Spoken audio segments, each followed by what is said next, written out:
Let's talk about gamifying your frequency. So I watched a video by a gentleman named David Byer. I really like his content. It was about creating a frequency so magnetic, your desires magnetized you. I'll put it here. And he talks about the work of David Hawkins, who created this scale of different levels of emotions or states of being. And it's this cone or upside down pyramid. And the lower vibration frequencies like anxiety, fear, jealousy, these are all in this like sub 200 range. And a lot of us are living here. And we feel that, right? We can feel that in our bodies. Like, why am I kind of down here a lot of the time? And we see it externally that the world is manifesting in this lower vibrational state. But there are individuals who get up into the higher states, and we can throughout our day reach the 500s, the love, the happiness, the joy, the connection, all the way up through enlightenment and unification. And people like Gandhi and Mother Teresa are more in that 700 range. And just people would report being in their presence and feeling a shift within themselves. I actually know people that were in a church. Mother Teresa came to New Bedford, Massachusetts, which is where I grew up, and people went to be in her presence and reported just their minds being blown by that experience.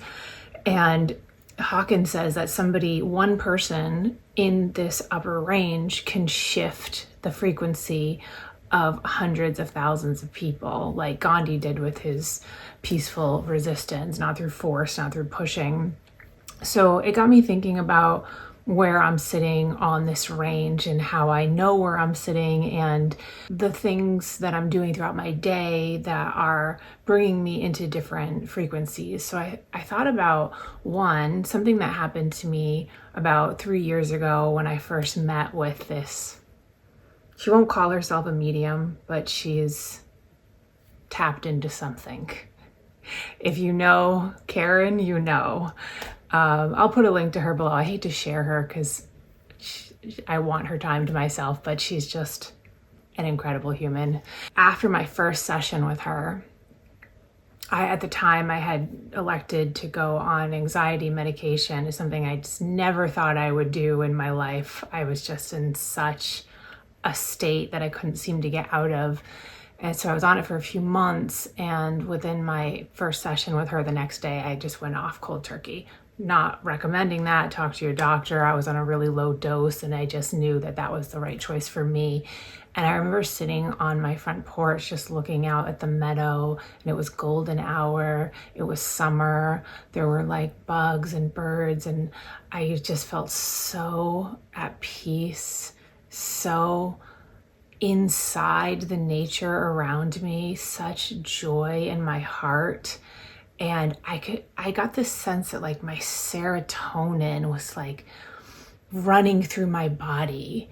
And then I got this insight that what if I could turn myself into this serotonin factory, and I don't need this external source. I can amplify the production of these feel-good chemicals. And so for the next several weeks, I became obsessed with like what will induce that serotonin. I don't know if it works like this scientifically, but it didn't matter. That wasn't the point. I just said, okay, I'm going to go for a walk. I'm going to look at the nature around me. I'm going to listen to this person talk, because when I finish watching a video or listening to them talk or reading a book by them, I feel something lifted in me. I'm going to spend time with these people. And I started to develop this list of ways that I knew I could induce that state. So now that brings me to Hawkins' work and what David Byer was saying. I do encourage you to watch that video. He gets into more detail, but it makes me think about gamifying your vibration. So what if it really is that simple? Like, we can create our own rating scale for the things that bring us up or bring us down. So I think this is a personal experience. Some things I think are pretty universal and fairly obvious, and we know them. We just maybe don't take the time to do them, because what's the temptation when you're in your work day and you're flowing and your brain's like, and then you have a second to, I'm going to go to the bathroom, and you take your phone with you and you scroll, and because there's this sense of wanting to escape. And I'm not talking about things that feel like escape, that feel like temporary, that feel like dopamine hits, but afterwards there's this letdown. It doesn't elevate you. It's just like this momentary like escape. You will know the things that are not that are more sustained lightness. So I think the things that I would recommend to start with, because I think they're pretty universal, are being in nature, right? Whether that's sitting outside and enjoying your coffee outside. It's going to be spring soon. It's going to be a little easier to do. You can do it from inside, just gazing outside, watching the birds land and interact, and the way that the leaves blow in the wind. Like, you can do that from the inside, but get out there if you can. It's happening. Movement, and for some people that's dancing, for some it's going for a walk. You get to combine walk, nature, movement. For some it's like, I love strength training, I love lifting weights, I love like feeling the blood flow through my muscles and doing it really slowly and intentionally. For some it's a sport or other activity. There's so many ways to get movement. Breath work. And breath work makes it sound like work. Just think about circulating good feelings through your body. That's what when you're breathing, you are literally oxygenating your body and moving things through and expanding your rib cage and lifting yourself physically and spiritually. But it doesn't have to be work. It can just be this like pleasurable experience that you do when you're driving, when you're on a call, when you're even talking to someone. Just bring your attention to your breath, and you can do that for 2 breaths and experience a difference. You can tie that into meditation. You can use an app like Headspace. Talk about gamifying. Like, apps like this are designed to make you addicted to wanting to meditate. Like, you see your stats and you have a streak and you don't want to break the streak, and you can see how many minutes you've meditated. So like, turn it into a game. Good food. I think most of us, when we're eating, and good food is relative. There was a time when I thought there were certain ways to eat that were best for everybody, and I've really, with maturity, come to see there's so many versions of what good food and eating well feels like. But you know what you eat that makes you feel good and what makes you feel drained, kind of dead inside. So experimenting with that, not as a way of dieting, just a way of saying, well, what makes me feel good and like nourished and gives me energy. For me, it's been more protein lately. I know we're hopefully like obsessed with protein. It really gives me a sustained energy. Who you surround yourself with, being mindful of, when I'm with that person, wow, do I feel drained? Wow, do I feel like blech? Even if I'm supposed to feel good, like they're a friend, I should feel good after I hang out with them. Some friends are draining, and some people are just nice to be around. And they don't have to be in a good mood or be like giving you something to be nice to be around. It's just something about their energy or the way they see the world that is uplifting to you. So being very mindful of that. And I know we can immediately go to, well, my coworker, my boss, this person stinks and I'm spending a lot of time around them.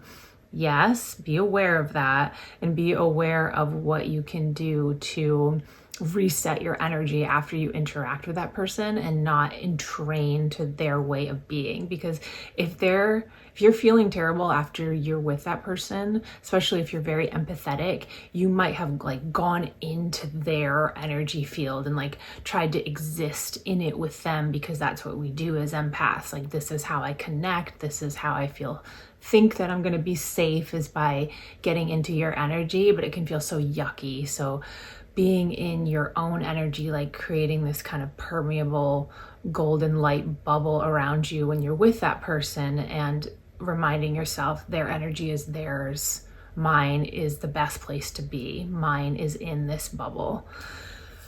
Sensory. There's so many sensory things that can be the quick dopamine hits that we think make us feel good, but ultimately drain us. But there are things like lighting, scents, warm water, baths, showers, touching your partner, feeling your partner's skin, being touched, cuddling your children. Like there's so many lovely sensory experiences that can bring us into this higher vibrational state. And then beauty. Looking at art, looking at nature, dressing yourself in a way that feels beautiful to you, doing your skin, your makeup. You may feel most beautiful with like nothing on your skin. You may feel like that winged liner just gives you that like, that look that you like. And if that elevates you and it's not bringing you down and stressing you out and making you feel like there's a certain way I need to look or I'm failing, like, be mindful of how your beauty and your routine is elevating you or not. So I think depending on your personality, you could be kind of like loose and observational about this. Like, I'm just going to become more aware of the things that truly lift me up and maybe jot those down. And when you're in, you have a minute and you're like, what can I do with my time right now? You can be looking for those things, those tiny little things. Some of them can take a second. And some of them can be more of a deeper dive. Journaling, I think that's another one. Journaling, I think, really helps you get into your desires, your feelings, like helps you feel things because we don't want to avoid feeling tough feelings because we're trying to be high vibrational. And that is super important. I did that for a long time. It's called spiritual bypassing. I just want to feel good all the time. So I don't want to feel these bad feelings. I'm failing if I feel bad. I'm doing something wrong. Sometimes you do need to sit with those difficult feelings, create a space for them, hold them. Don't be hard on yourself. And journaling can be that space where you're allowing those feelings to come up within a safe container that you've created versus reacting to somebody in the moment because you haven't dealt with those feelings. And that can feel good after. That can raise you. Something that feels uncomfortable but is done with safety and intention. Afterwards, you're going to move up that scale. That's why I have a crying playlist, because sometimes you just need to cry and it feels really good. So if you're more, depending on your personality type, you like structure, you might actually rank things, give things a score.